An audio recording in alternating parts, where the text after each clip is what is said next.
नमस्कार। आप सब प्रेस भाइयों को मेरा बहुत बहुत नमस्कार। अजमेर की जनता को मेरा बहुत बहुत नमस्कार।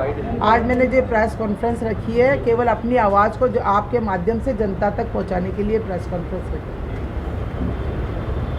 किन मुद्दों पे आपने 7 गारंटी के बारे में लिखा है, 17 गारंटी, और आपने बताइए क्या है गारंटी? देखिए 10 गारंटी हमारे सम्मानीय मुख्यमंत्री जी ने पहले दी और उनको लागू कर दिया गया, और 7 गारंटी हमारे मुख्यमंत्री जी ने और दी, वो भी जब सरकार आएगी वो लागू हो जाएगी। उन्होंने गारंटी दी है, मैंने अपनी ये गारंटी दी है, काम की गारंटी दी है। मैंने भी अपनी कुछ मुद्दों को लेकर गारंटी दी है, जैसे हमारे सम्मानीय मुख्यमंत्री जी ने गारंटी दी है, उनके पद चिन्हों पर चलते हुए मैंने कुछ गारंटियाँ दी है। जैसे अजमेर में दक्षिण विधानसभा का जो क्षेत्र है उसमें नालों का पूरा जाल फैला हुआ है, और उसकी वजह से पानी का ड्रेनेज सिस्टम इतना ख़राब है, उससे जनता के पूरे बारिश आती है, थोड़ी सी भी आधे घंटे की बारिश आती है, हर व्यक्ति के घर में पानी भर जाता है, ज़्यादातर लोगों के निचली बस्तियों में भी, और जो थोड़ी संपन्न बस्तियाँ हो गया अब तो पानी उनमें भी भरता है। तो मैं ये चाहती हूँ कि वो ड्रेनेज सिस्टम किस तरह से सुधारा जाए। वो मैं अगर विधायक बनती हूँ तो मैं उस पर काम करूँगी सबसे पहले।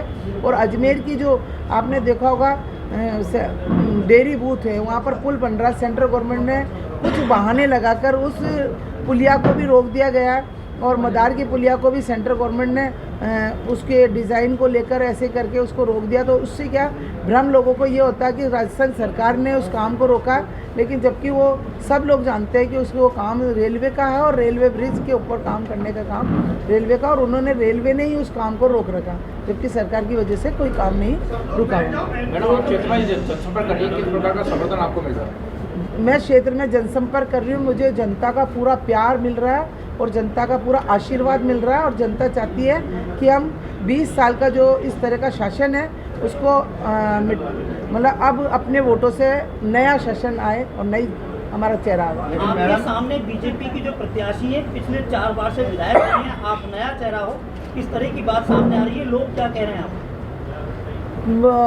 बीजेपी की 4 बार की विधायक और 1 बार की मंत्री भी रह चुकी है, ये बात सही है कि वो उनका बड़ा वो है, लेकिन मैं एक जनता के बीच की और गरीब की बेटी और जनता के बीच की बेटी हूँ, और जनता इस बात को लेकर समझेगी कि हमारे बीच की हमें जो 20 साल जो काम नहीं कर सकी, हमारे बीच की बेटी हमारे बीच में काम करेगी, तो इस बात को लेकर वो मुझे एक बार मौका ज़रूर देंगी। मैडम, इससे पहले आपने जब अभी सीएम साहब को बुलाया था उस वक्त आपके साफ नज़र आ रहा था कांग्रेस में किस कदर गुटबाजी है। 2 फाड़ के अंदर कांग्रेस है, खासतौर से हम दक्षिण की बात करें तो आप बीजेपी पर बाद में बात करिए, पहले आप कांग्रेस का आप बताइए, एक की नहीं कर पाएंगे चुनाव में आगे कैसे बढ़ पाएंगे आप? देखिए आपने देखा होगा, जब भी मानती हूँ मैं सीएम साहब की भीड़ कम नहीं थी, वो थोड़ा सा लोग बाग मतलब इधर साइडों में इधर खड़े हो गए, इसलिए आपको थोड़ी कुर्सियाँ ज़रूर खाली दिख रही थी, लेकिन लोग अगर बैठ जाते तो वो कुर्सियाँ भर जाती। और मान लिया कि थोड़ी सी भीड़ कम थी तो सब चुनाव में इधर उधर व्यस्त होने की वजह से भी भीड़ कम हो सकती है, लेकिन लोगों का ऐसा नहीं है। और हमारे जो संगठन के लोग हैं, हमारे जो बड़े नेता, सब लोग मेरे साथ चुनाव में लगे हुए हैं, और सारे कार्यकर्ता, छोटे से लेके बड़े कार्यकर्ता और बड़े सब नेता मेरे साथ लगे हुए। उस दिन हेमंत वाटी जी भी नजर नहीं आ गई?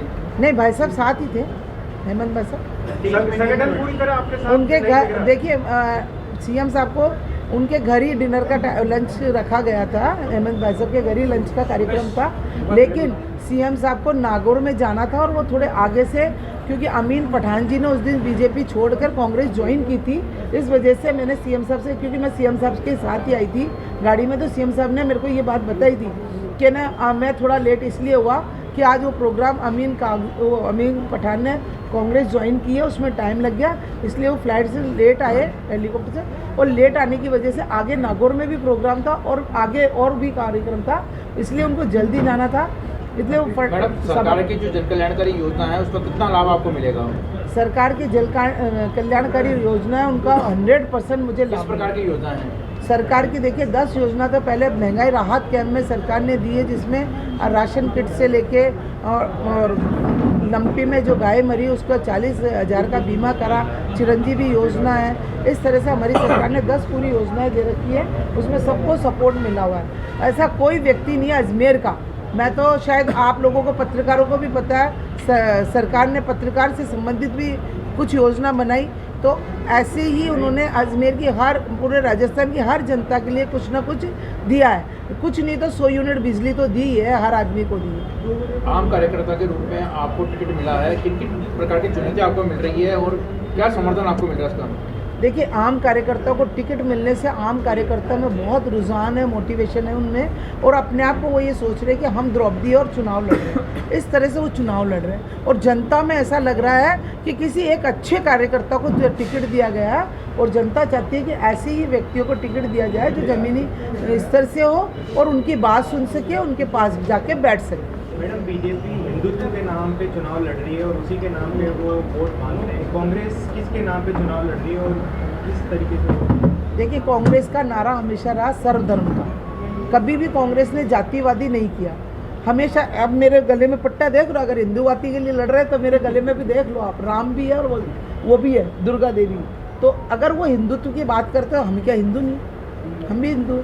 सब धर्म को लेकर कांग्रेस अपना काम करती है और सर्व धर्म को लेकर साधती है, और हिंदुस्तान का जो संविधान है उसमें भी लिखा हुआ है कि सर्व धर्म समाज को लेकर चलेंगे।